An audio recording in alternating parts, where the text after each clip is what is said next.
ನಮಸ್ಕಾರ ಎಲ್ಲರಿಗೂ boss welcome back to saga stories ಮಗ RCBಯ best possible combination playing 11 combination ಈ ವಿಡಿಯೋದಲ್ಲಿ ಡಿಸ್ಕಸ್ ಮಾಡೋಣ. ನನ್ನ ಪ್ರಕಾರ ಅನ್ನಿಸ್ತಾ ಇದೆ ಮಗ ಇದು ಸ್ಟ್ರಾಂಗೆಸ್ಟ್ ಪ್ಲೇಯಿಂಗ್ 11 ಕಾಂಬಿನೇಷನ್ ಆಗುತ್ತೆ ನಮ್ಮ RCBದು ಅಂತ. ನಿಮ್ಮ ಓನ್ ಅನಾಲಿಸಿಸ್ ಒಬ್ಬೊಬ್ರದ್ದು ಡಿಫ್ರೆನ್ಸ್ ಆಫ್ ಒಪಿನಿಯನ್ ಅಂತೂ ಖಂಡಿತ ಇದ್ದೇ ಇರುತ್ತೆ. ನೀವು ಕಾಮೆಂಟ್ ಸೆಕ್ಷನ್ ಕಾಮೆಂಟ್ ಮಾಡಿ ಕಂಪ್ಲೀಟ್ ವಿಡಿಯೋ ನೋಡಾದ್ಮೇಲೆ ಬೆಸ್ಟ್ ಪಾಸಿಬಲ್ ಸ್ಟ್ರಾಂಗೆಸ್ಟ್ ಪ್ಲೇಯಿಂಗ್ 11 ಯಾವ ಥರ ಇರಬೇಕು ಆ್ಯಂಡ್ ನಿಮ್ಮ ಅನಾಲಿಸಿಸ್ ಯಾವ ಥರ ಇದೆ ಅನ್ನೋದ್ರ ಮೇಲೆ ಕಾಮೆಂಟ್ ಸೆಕ್ಷನಲ್ಲಿ ಕಾಮೆಂಟ್ ಮಾಡಿ. ಸೊ ಓಕೆ, ಇವಾಗ ಸ್ಟಾರ್ಟ್ ಮಾಡೋಣ. ಸ್ಕ್ವಾಡ್ ಅನ್ನೋ ಚಿಂದಿ ಆಗಿದೆ ಗುರು, ಬ್ಯಾಕಿಂಗ್ ಅಂತೂ ಸಖತ್ತಾಗಿದೆ. ಯಾರನ್ನ ಆಡಿಸ್ಬೇಕು ಯಾರನ್ನ ಬಿಡಬೇಕು ಅನ್ನೋ ಕನ್ಫ್ಯೂಷನ್ ಕ್ರಿಯೇಟ್ ಆಗೋ ಥರನೇ ಇದೆ ಸ್ಕ್ವಾಡು. ಅದೇ ಥರ ಇರಬೇಕು, ಬ್ಯಾಕಿಂಗ್ ಇರಬೇಕು. ಆ ಬ್ಯಾಕಿಂಗ್ ಇದ್ರೇ ಬೆಂಚಲ್ಲಿ ಸ್ವಲ್ಪ ಚೆನ್ನಾಗಿರುವಂಥ ಪ್ಲೇಸ್ಗಳು ಇದ್ರೇ ಇಲ್ಲಾಗರೋ ಏನೋ ಮಾಡ್ತಾರೆ ನಮ್ಮ ಟೀಮು ಅಂತ ಅನ್ಸೋದು. ಬೆಂಚಲ್ಲಿ ಯಾರೋ ಇಲ್ಲ, ಇಲ್ಲಿ ಯಾರೋ ಇಂಜುರಿ ಆಗೋಗ್ಬಿಡ್ತು ಅಂತಂದರೆ ಯಾರೋ ಇಲ್ವಲ್ಲ ಗುರು ನಮ್ಮ ಹತ್ರ ಆಡೋದಕ್ಕೆ ಅಂತ ಅನ್ಸ್ಬಿಡುತ್ತೆ. ಬೆಂಚಲ್ಲಿ ಕ್ವಾಲಿಟಿ ಪ್ಲೇಸ್ಗಳು ಇದ್ರು ಅಂತಂದರೆ ಒಂದು ಸ್ವಲ್ಪ ಬ್ಯಾಕಿಂಗ್ ಚೆನ್ನಾಗಿರುತ್ತೆ. ಸೊ ನನ್ನ ಪ್ರಕಾರ ಓಪನಿಂಗ್ ಸ್ಲಾಟಲ್ಲಿ ಇಟ್ಸ್ ದೇವದತ್ ಪಡಿಕಲ್ ಆಡಲ್ಲ. ದೇವದತ್ ಪಡಿಕಲ್ ಬೇಡ ನನಗೆ ಓಪನಿಂಗ್ ಸ್ಲಾಟಲ್ಲಿ. ನಾನು DDP ಆಡಿಸ್ತಿಲ್ಲ. ವಿರಾಟ್ ಕೊಹ್ಲಿ ಜೊತೆಗೆ ಫಿಲ್ ಸಾಲ್ಟ್ ಓಪನ್ ಮಾಡಿ, ಫಿಲ್ ಸಾಲ್ಟ್ ಅಗ್ರೆಸಿವ್ ಬ್ಯಾಟ್ರು ನಾಯಿ ಇಕ್ದಂಗೆ ಹೊಡಿತಿರ್ತಾರೆ, ಚಚ್ತಾ ಇರ್ತಾರೆ ಹಾಕೊಂಡು ಒಂದೆರಡಲ್ಲಿ ವಿರಾಟ್ ಕೊಹ್ಲಿ ಆ್ಯಂಕರ್ ರೂಲ್ನ ನಿಭಾಯಿಸ್ತು ಅಂತಂದರೆ ಕರೆಕ್ಟಾಗಿರುತ್ತೆ. ಅಂದರೆ ಹೊಡಿಬಾರ್ದು ಅಂತ ವಿರಾಟ್ ಕೊಹ್ಲಿ ಒಟ್ನಲ್ಲಿ ಒಂದು ಸ್ವಲ್ಪ ಸ್ಲೋ ಸ್ಟಾರ್ಟ್ನ ಕೊಡ್ತಾರೆ, ಬಟ್ ಫಿಲ್ ಸಾಲ್ಟು ಅಗ್ರೆಸಿವ್ ಸ್ಟಾರ್ಟ್ನ ಕೊಡ್ತಾರೆ. ಇಂಥ ಬ್ಯಾಟರ್ ಅಗತ್ಯತೆ ಇದೆ. ಸೊ ಇವರಿಬ್ಬರು ಆಡ್ತು ಅಂದರೆ ಕಾಂಬಿನೇಷನ್ ಸಖತ್ತಾಗಿರುತ್ತೆ. Left hand right hand combination ಮಣ್ಣು ಬಿತ್ತೋಗುರು.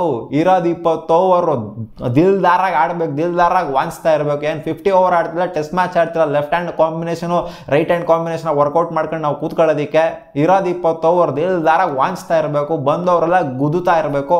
ಹಂಗೆ ಆಡ್ತು ಅಂದರೆ ಟ್ರೋಫಿ ಗೆಲ್ಲೋದಕ್ಕೆ ಆಗೋದು. ನಾವು ಕಾಂಬಿನೇಷನ್ ವರ್ಕೌಟ್ ಮಾಡ್ಕೊಂಡು ಕೂತ್ಕೊಂತೀವಿ ಇಲ್ಲಿ ಅಂತಂದರೆ ರನ್ಸ್ಗಳು ಬರೋದಿಲ್ಲ. ಲಾಸ್ಟ್ ಟೈಮ್ ಎಲ್ಲ ಆಡಿಲ್ವಾ? ಲಾಸ್ಟ್ ಟೈಮೆಲ್ಲ ಆಡಿದ್ರೆ ಅರೌಂಡ್ 3 ವರ್ಷನೇ ಆಡಿದರೆ ನಮ್ಮ RCB left hand right hand combination ಇಲ್ಲಂಗೆ ಆಡಿದ್ದಾರೆ ಓಪನಿಂಗ್ ಸ್ಲಾಟಲ್ಲಿ. ಈ ವರ್ಷ ಏನಕ್ಕೆ ಬೇಕು? ಈ ವರ್ಷ ಸಖತ್ತಾಗಿರೋ ಪ್ಲೇಯರ್ ಬೇರೆ ಎಂಟ್ರಿ ಕೊಟ್ಟಿದ್ದಾರೆ. ಕಾಂಬಿನೇಷನ್ ವರ್ಕೌಟ್ ಮಾಡೋ ಅಗತ್ಯತೆ ಇಲ್ಲ.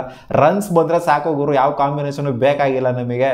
Phil Salt and Virat Kohli open ಮಾಡ್ತಾರೆ. ನಂಬರ್ 3 ರಜತ್ ಪತಿದಾರ್ನ ಆಡಿಸ್ತಾ ಇದ್ದೀನಿ ನಾನು, ದೇವದತ್ ಪಡಿಕಲ್ನ ಆಡಿಸ್ತಾ ಇಲ್ಲ. ರಜತ್ ಪತಿದಾರ್ ನಂಬರ್ 3 ಬರಲಿ, ಡೌನ್ ದ ಆರ್ಡರ್ ಬರೋದು, ನಂಬರ್ 4 ನಂಬರ್ 5 ಬರೋದು ಅಗತ್ಯತೆ ಇಲ್ಲ. ರಜತ್ ಪತಿದಾರ್ ಕೆಲವೊಂದು ಮ್ಯಾಚ್ ಓಪನ್ ಕೂಡ ಮಾಡಿದ್ದಾರೆ.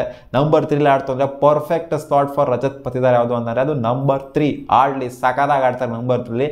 Number 4 it's Liam Livingstone, overseas ಪ್ಲೇಯರ್ನ ಎಂಟ್ರಿಯಲ್ಲಿ ಲಿಯಾಮ್ ಲಿವಿಂಗ್ಸ್ಟೋನ್ ಸಖತ್ತಾಗೆ ಆಡ್ತಾರೆ ಈ ಒಂದು ಸ್ಲಾಟಲ್ಲಿ. ಇವತ್ತು ನೋಡಿದ್ರಲ್ಲ ಸಖತ್ತಾಗಿ ಪರ್ಫಾರ್ಮ್ ಮಾಡಿರೋದು. 4ನೇ ಸ್ಥಾನದಲ್ಲಿ ಹಾಕೊಂಡು 50 ರನ್ ಹೊಡೆದಿದ್ದಾರೆ. 15 ಬಾಲಲ್ಲಿ 50 ರನ್ ಹೊಡೆದಿದ್ದಾರೆ. ಪರ್ಫೆಕ್ಟ್ ಸ್ಲಾಟು ನನ್ನ ಪ್ರಕಾರ ಲಿಯಾಮ್ ಲಿವಿಂಗ್ಸ್ಟೋನ್ಗೆ. ಇವ್ರನ್ನ 5 ಕಳಿಸೋದು 6 ಕಳಿಸಿದಾರೆಲ್ಲ ಮಾಡ್ತಂದ್ರೆ ಚೆನ್ನಾಗಿರೋದಿಲ್ಲ. ಮ್ಯಾಕ್ಸ್ವೆಲ್ ಕೂಡ ಇದೇ ಸ್ಲಾಟಲ್ಲೇ ಆಡ್ತಾ ಇದ್ದು, ನಂಬರ್ 4 ಆಡ್ತಿದ್ದು. ಸೊ ಪರ್ಫೆಕ್ಟ್ ಮ್ಯಾಚಿಂಗು ನನ್ನ ಪ್ರಕಾರ ಇದೇ ಸ್ಲಾಟಲ್ಲೇ ಆಡಬೇಕು. 5 ಕಳಿಸೋದು ಅಥವಾ ಮೇಲ್ಗಡೆ ಅಪ್ತೋಡೆಲ್ಲ ಪ್ರಮೋಟ್ ಮಾಡಲ್ಲ, ಕಳಿಸಿದ್ರೆ ಕೆಳಗಡೆ ಕಳಿಸ್ತಾರೆ ಅಷ್ಟೇ, ಕೆಳಗಡೆ ಕಳಿಸ್ಬಾರ್ದು. ನಂಬರ್ 4 ಕಳ್ಸೋಣ ಬೆಟರ್ ಆಗಿರುತ್ತೆ. ನಂಬರ್ 5 ಇಟ್ಸ್ ಜಿತೇಶ್ ಶರ್ಮಾ ಗುರು. ಜಿತೇಶ್ ಶರ್ಮಾ ಆಡಲೇಬೇಕು. ವಿಕೆಟ್ ಕೀಪರ್ ಆಗಿ ಇವರೇ ಇರ್ತಾರೆ. ಫಿಲ್ ಸಾಲ್ಟ್ ಫೀಲ್ಡಿಂಗ್ ಮಾಡಲಿ, ನನ್ನ ಪ್ರಕಾರ ಒಳ್ಳೆ ಫೀಲ್ಡರು ಕೂಡ ಫಿಲ್ ಸಾಲ್ಟು. ಏನು ಬರೀ ವಿಕೆಟ್ ಕೀಪಿಂಗ್ ಮಾಡ್ತಾರೆ ಅಂತಲ್ಲ, ಆನ್ ಫೀಲ್ಡ್ ಸಖತ್ತಾಗಿ ಕಾಣಿಸ್ಕೊಂತಾರೆ. ಇವ್ರಿಗೆ ವಿಕೆಟ್ ಕೀಪಿಂಗ್ ಕೊಟ್ಟರೆ ಬೆಟರ್ ಆಗಿರುತ್ತೆ ಜಿತೇಶ್ ಶರ್ಮಾಗೆ. ಆ್ಯಂಡ್ ಇವರು ಕೂಡ ಗುದ್ದೋವಂಥ ಪ್ಲೇಯರ್, ಹಾಕೊಂಡು ಚಚ್ಚೋವಂಥ ಪ್ಲೇಯರ್, ದೂರ ಹೊಡೆಯುವಂಥ ಪ್ಲೇಯರು ಆ್ಯಂಡ್ ಕೇಪಬಿಲಿಟಿ ಇದೆ. ಎಷ್ಟು ಬೇಕಾದ್ರೂ ಹೊಡೆಯುವಂಥ ಪ್ಲೇಯರು. ಡೌನ್ ದ ಆರ್ಡ್ರಲ್ಲಿ ಬಂದ್ಬಿಟ್ಟು ಅವ್ನ ಅಜ್ಜಿ ಡೌನ್ ದ ಆರ್ಡ್ರಲ್ಲ, ಇದು ಹಂಗೆ ನೋಡೋಕೆ ಹೋಯ್ತು ಅಂದರೆ ಒಂಥರ ಮಿಡ್ಲ್ ಆರ್ಡರ್ ಅಂತ ಹೇಳಬೇಕು. ಲೋವರ್ ಮಿಡ್ಲ್ ಆರ್ಡರ್ ಇನ್ನೂ ಬರುತ್ತೆ ಕೆಳಗಡೆ. ಟೀಮ್ ಡೇವಿಡ್ ಬರ್ತಾರೆ ಲೋವರ್ ಮಿಡ್ಲ್ ಆರ್ಡ್ರಲ್ಲಿ. ನಂಬರ್ 6 ಟೀಮ್ ಡೇವಿಡ್ನ ಆಡಿಸ್ಬೇಕು, ಅಥವಾ ನಂಬರ್ 7 ಆಡಿಸಿದ್ರು ಕೂಡ ನಡೆಯುತ್ತೆ. ಇಲ್ಲಿ ಕೃಣಾಲ್ ಪಾಂಡ್ಯನ ಅಪ್ ದ ಆರ್ಡರ್ ಸ್ವಲ್ಪ ಪ್ರಮೋಟ್ ಮಾಡಿದ್ರು ಕೂಡ ನಡೆಯುತ್ತೆ. ಅದೇನೋ left hand right hand combination ಅಂತ ಅನ್ಕೊಂತಿಲ್ಲ. ಕೆಲವೊಂದು ಟೈಮು ಕೃಣಾಲ್ ಪಾಂಡ್ಯ ಯಾವುದೇ ಟೀಮ್ಗೆ ಆಡಿದ್ದಾಗಿರ್ಬೋದು, ಮುಂಬೈ ಇಂಡಿಯನ್ಸ್ಗೆ, ಲಕ್ನೋ ಸೂಪರ್ ಜೈಂಟ್ಸ್ಗೆ ಸ್ವಲ್ಪ ಅಪ್ ದ ಆರ್ಡರ್ ಕೂಡ ಬಂದಿದ್ದಾರೆ ಕೆಲವೊಂದು ಟೈಮಲ್ಲಿ. ಅದೇ ಕಾಂಬಿನೇಷನ್ ವರ್ಕೌಟ್ ಮಾಡ್ಕೊಳ್ಳೋದಕ್ಕೋಸ್ಕರ ಬಂದಿದ್ದಾರೆ. ಸೊ ಅದರ ಕಾಂಬಿನೇಷನ್ ವರ್ಕೌಟ್ ಮಾಡ್ಕೋಬೇಕು ಅಂತಂದರೆ ಬೇಕಾದ್ರೆ ಅಪ್ ದ ಆರ್ಡರ್ ಸ್ವಲ್ಪ ಪ್ರಮೋಟ್ ಮಾಡ್ಬೋದು ಕೃಣಾಲ್ ಪಾಂಡ್ಯನ. ನಂಬರ್ 6 ಆಡಿದ್ರು ಕೂಡ ಬೆಟರ್ ಆಗಿರುತ್ತೆ ಕೃಣಾಲ್ ಪಾಂಡ್ಯ ಅವರು. ನಂಬರ್ 7 ಟೀಮ್ ಡೇವಿಡ್ ಆಡ್ರೆ ಸಿಕ್ಕಾಪಟ್ಟೆ ಬೆಟರ್ ಆಗಿರುತ್ತೆ. ಲಾಸ್ಟಲ್ಲಿ ಬೇಕಾಗಿರೋದು ರನ್ಸ್ ನಮಗೆ ಟೀಮ್ ಡೇವಿಡ್ ಅವರ ಬ್ಯಾಟಿಂಗ್ ಆಗೋರು. ಅವರಿಂದ ಬೌಲಿಂಗಿಂದ ನಾವೇನು ಎಕ್ಸ್ಪೆಕ್ಟ್ ಮಾಡೋದಿಲ್ಲ. ನಾವು ಎಕ್ಸ್ಪೆಕ್ಟ್ ಮಾಡೋದೇ ಅವರಿಂದ ಬ್ಯಾಟಿಂಗಿಂದ. ಮಗ ಹಾಕೊಂಡು ಚಚ್ಲಿ ಅಂತ ಕೇಳ್ತೀವಿ. 3ನೇ ಓವರ್ಸೀಸ್ ಸ್ಲಾಟು ಮುಕ್ತಾಯವಾಯಿತು ಇಲ್ಲಿಗೆ ಟೀಮ್ ಡೇವಿಡ್ ಅವರ ಸ್ಲಾಟಿಂದ. ಆ್ಯಂಡ್ ನಂಬರ್ 8 ನಾನು ಎಕ್ಸ್ಪೆಕ್ಟ್ ಮಾಡ್ತೀನಿ, ಫಸ್ಟ್ ಬ್ಯಾಟಿಂಗ್ ಆಡ್ತಾ ಇತ್ತು ಅಂತ ನಾನು ಮನೋಜ್ ಬಾಂಡ್ಗೆನಲ್ಲಿ ಎಕ್ಸ್ಪೆಕ್ಟ್ ಮಾಡ್ತೀನಿ. ಒಂದು ವೇಳೆ ಏನೋ ಚೇಸ್ ಮಾಡ್ತಾ ಇತ್ತು ಅಂತಂದರೆ ಅವಾಗಲೂ ಕೂಡ ಇಂಪ್ಯಾಕ್ಟ್ ಪ್ಲೇಯರ್ ಆಗಿ ಯೂಟಿಲೈಸ್ ಮಾಡ್ಕೋಬೋದು. ಹೆಂಗೆ ಬೇಕೋ ಹಂಗೆ ಯೂಟಿಲೈಸ್ ಮಾಡ್ಕೊಬೋದು ಗುರು. ಫಸ್ಟ್ ಬ್ಯಾಟಿಂಗ್ ಆಡ್ತಾ ಇತ್ತು ಅಂದರೆ ಮನೋಜ್ ಬಾಂಡ್ಗೆ ಯೂಸ್ ಮಾಡ್ಕೋಬೋದು. ಅಂಡ್ ಏನಾರು ವಿಕೆಟ್ಗಳೇನಾದ್ರು ಟಕ ನಂಗೆ ಬಿದ್ದಿತ್ತು ಅಂತಂದರೆ ಚೇಸ್ ಮಾಡ್ತಾ ಇರಬೇಕು ಕೂಡ ಇವ್ರನ್ನ ಯೂಸ್ ಮಾಡ್ಕೋಬೋದು. ಇಂಪ್ಯಾಕ್ಟ್ ಪ್ಲೇಯರ್ ಒಂದು ವೇಳೆ ಏನಾದ್ರು ಯೂಸ್ ಮಾಡಿಲ್ಲ ಅಂತ ಅಂದಾಗ ಇಂಪ್ಯಾಕ್ಟ್ ಪ್ಲೇಯರ್ ಆಗಿ ಇನ್ ಕೇಸ್ ಏನಾದರೂ ಬೌಲರ್ಸ್ಗಳ ಅಗತ್ಯತೆ ಇದೆ ಅಂತಂದರೆ, ಸ್ಪಿನ್ನರ್ಸ್ಗಳ ಅಗತ್ಯತೆ ಇದೆ ಅಂತಂದರೆ ಸ್ವಪ್ನೇಲ್ ಸಿಂಗ್ನ ಯೂಸ್ ಮಾಡ್ತು ಅಂತಂದರೆ ಅಥವಾ ಸುಯಾಶ್ ಶರ್ಮಾನ ಯೂಸ್ ಮಾಡ್ತು ಅಂದರೆ ಇವರಿಬ್ಬರಲ್ಲಿ ಯಾರನ್ನ ಬೇಕಾದ್ರೂ ಯೂಸ್ ಮಾಡ್ಬೋದು. ಸುಯಾಶ್ ಶರ್ಮಾ ಬೆಟರ್ ಆಪ್ಷನ್ ಆಗಿರ್ತಾರೆ ನನ್ನ ಪ್ರಕಾರ. ಯಾಕಂದರೆ ಮನೋಜ್ ಪಾಂಡ್ಯನ ಯೂಸ್ ಮಾಡ್ತು ಅಂದರೆ 8ನೇ ಸ್ಥಾನದವರೆಗೂ ಯೂಸ್ ಮಾಡ್ತು ಅಂದರೆ ನಮಗೆ ಬ್ಯಾಟಿಂಗಿಂದ ಕೊರತೆ ಏನು ಬರೋದೇ ಇಲ್ಲ ನಮಗೆ.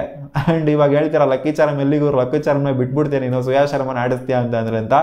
ಸೊ ನೋಡೋಣ ಹೆಂಗೆ ಬೇಕೋ ಹಂಗಂಗೆ ಮಾಡ್ಕೊಂಡ್ಲಿ ಗುರು. ನಂಬರ್ 8 ಸ್ಲಾಟ್ ಏನಿದೆ ಆ ನಂಬರ್ 8th ಸ್ಲಾಟಿಗೆ ಸ್ವಲ್ಪ ಆ ಸ್ಥಾನದಲ್ಲಿ ಯಾಕೋ ಇಂಪ್ಯಾಕ್ಟ್ ಪ್ಲೇಯರ್ಸ್ಗಳು ಸುಮಾರು ಬಂದು ಹೋಗೋದು ಆಗುತ್ತೆ ಅಂತ ಅನ್ಕೊಂಡಿದ್ದೀನಿ ನಾನು. ಸೊ ನೋಡೋಣ ಏನಾಗುತ್ತೆ ಅಂತ. ಫಸ್ಟ್ ಬ್ಯಾಟಿಂಗ್ ಆಡಿದ್ರೆ ಮನೋಜ್ ಪಾಂಡ್ಯ ಆಡಲಿ, ಫಸ್ಟ್ ಬೌಲಿಂಗ್ ಮಾಡ್ತು ಅಂದರೆ RCB ಸ್ವಪ್ನೇಲ್ ಸಿಂಗ್ ಅವ್ರ ಸುಯಾಶ್ ಶರ್ಮಾ ಆ ಒಂದು ಸ್ಲಾಟಲ್ಲಿ ಆಡಲಿ. ಯಾಕಂದರೆ ಸ್ವಪ್ನೇಲ್ ಸಿಂಗು ಕೂಡ ಪ್ರೂವ್ ಮಾಡಿದ್ದಾರೆ ನಮ್ಮ RCBಗೆ, ಆ್ಯಂಡ್ ಸುಯಾಶ್ ಶರ್ಮನು ಕೂಡ KKRಗೆ ಪ್ರೂವ್ ಮಾಡಿದ್ದಾರೆ. ಇಬ್ಬರು ಕೂಡ ಕ್ವಾಲಿಟಿ ಬೌಲರ್ಗಳೇ. ನನ್ನ ಪ್ರಕಾರ ಸುಯಾಶ್ ಶರ್ಮಾ ಒಂದು ಸ್ವಲ್ಪ ಲೀಡ್ ತೊಗೊತಾರೆ ಅಂತ ಅನಿಸ್ತಾ ಇದೆ ಸ್ವಪ್ನೇಲ್ ಸಿಂಗಿಗೆ ಕಂಪೇರ್ ಮಾಡ್ತು ಅಂದರೆ. ಅದರಿಂದ ಸುಯಾಶ್ ಶರ್ಮಾ ಆಡಿದ್ರೆ ಸ್ವಲ್ಪ ಬೆಟರ್ ಆಗಿರುತ್ತೆ. ಒಟ್ಟಿನಲ್ಲಿ ಇವರಿಬ್ಬರು ಯಾರಾದರೂ ಒಬ್ಬರು ಆಡ್ತಾರೆ ಅಂತ ಅನ್ಕೊಂಡಿದ್ದೀನಿ.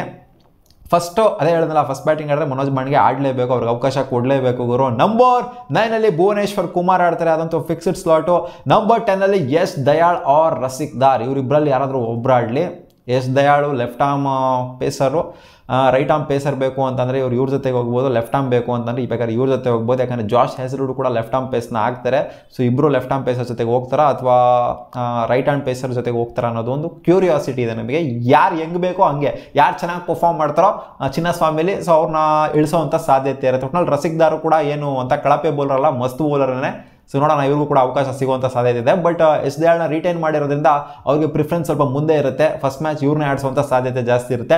ಜಾಶ್ ಹ್ಯಾಸ್ಲುಡ್ ನಂಬರ್ 11 ಆಡ್ತಾರೆ. 4ನೇ ಓವರ್ಸೀಸ್ ಸ್ಲಾಟ್ ಕೂಡ ಫಿಲ್ ಆಯಿತು ಮಗ. ಸೊ ಇಲ್ಲಿ ಇಂಪ್ಯಾಕ್ಟ್ ಪ್ಲೇಯರ್ ವಿಚಾರದ ಬಗ್ಗೆನೂ ಕೂಡ ಹೇಳಿದ್ದೀನಿ. ಸ್ವಪ್ನೇಲ್ ಸಿಂಗ್ ಅವ್ರ ಸುಯಾಶ್ ಶರ್ಮಾ, ಮನೋಜ್ ಪಾಂಡ್ಯ ಈ 3 ಜನದಲ್ಲಿ ಆಟ ಆಡ್ತಾ ಇರುತ್ತೆ ಅಂತ ಅನ್ಕೊಂಡಿದ್ದೀನಿ ನಾನು ಅನ್ಕೊಂಡಿದ್ದೀನಿ. ಇವ್ರು ಬೇರೆಯವ್ರನ್ನೂ ಇಳಿಸ್ಬೋದು ಇಂಪ್ಯಾಕ್ಟ್ ಪ್ಲೇಯರ್ ಆಗಿ.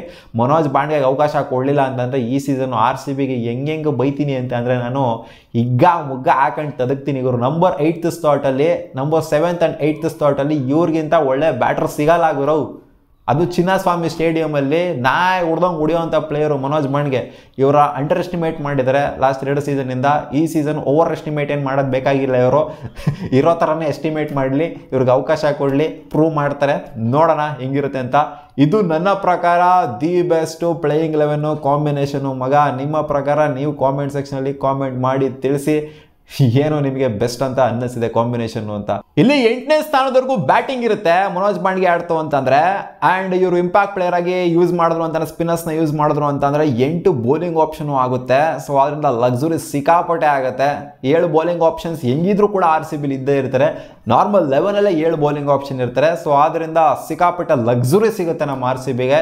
ಈ ಕಾಂಬಿನೇಷನ್ ವರ್ಕೌಟ್ ಮಾಡ್ಕೊಂಡು ಹೋಯ್ತು ಅಂತಂದರೆ, ಬೇರೆ ಕಾಂಬಿನೇಷನ್ ನೋಡ್ತು ಅಂತಂದರೆ ಒಂದು ಬ್ಯಾಟಿಂಗ್ ಮುಣಿಸ್ಕೊಳುತ್ತೆ, ಇಲ್ಲಾಂದ್ರೆ ಬೌಲಿಂಗ್ ಮುಣಿಸ್ಕೊಳುತ್ತೆ. ಸೊ ಇದೇ ಪರ್ಫೆಕ್ಟ್ ಕಾಂಬಿನೇಷನ್ ಅಂತ ಅನ್ಸುತ್ತೆ ನಮ್ಮ RCBಗೆ. ಅದೇ 1-2 ಸ್ಲಾಟು ವೇರಿ ಆಗ್ಬೋದು. ನನ್ನ ಪ್ರಕಾರ 1-2 ಸ್ಲಾಟು ವೇರಿ ಆಗಲ್ಲ, 1 ಸ್ಲಾಟ್ ಏನೋ ವೇರಿ ಆಗ್ಬೋದು ಅಷ್ಟೇ. ಆ ನಂಬರ್ 8 ಸ್ಲಾಟು ಯಾರು ಆಡ್ತಾರೆ ಅದು ರಿಲೇಟೆಡ್ ಸ್ವಲ್ಪ ಕನ್ಫ್ಯೂಷನ್ ಇದೆ ಅಷ್ಟೇ. ಸೊ ಅದನ್ನು ಬಿಟ್ಟು ಅಂತಂದರೆ ಇನ್ಯಾರು ಹೊಸ್ದಾಗಿ ಬರ್ತಾರೆ, ಇಲ್ಲಿ ಹಂಗೆ ಮಾಡ್ತಾರೆ ಹಿಂಗೆ ಮಾಡ್ತಾರೆ, ಹೊಸ ಪ್ಲೇಯರ್ ಎಂಟ್ರಿ ಕೊಡ್ತಾರೆ ಅನ್ನೋ ಥರ ನಂಗೆ ಯಾಕೋ ಕಾಣಿಸ್ತಾ ಇಲ್ಲ. ಇದೇ ಪರ್ಫೆಕ್ಟ್ ಕಾಂಬಿನೇಷನ್ನು. ನೀವು ಕಾಮೆಂಟ್ ಮಾಡಿ ನಿಮಗೆ ಯಾರು ಆಡ್ತಾರೆ ಅಂತ ಅನ್ನಿಸ್ತಿದೆ ಅಂತ. 11 ಸಿಗೋಣ. ಬಾಬಾ.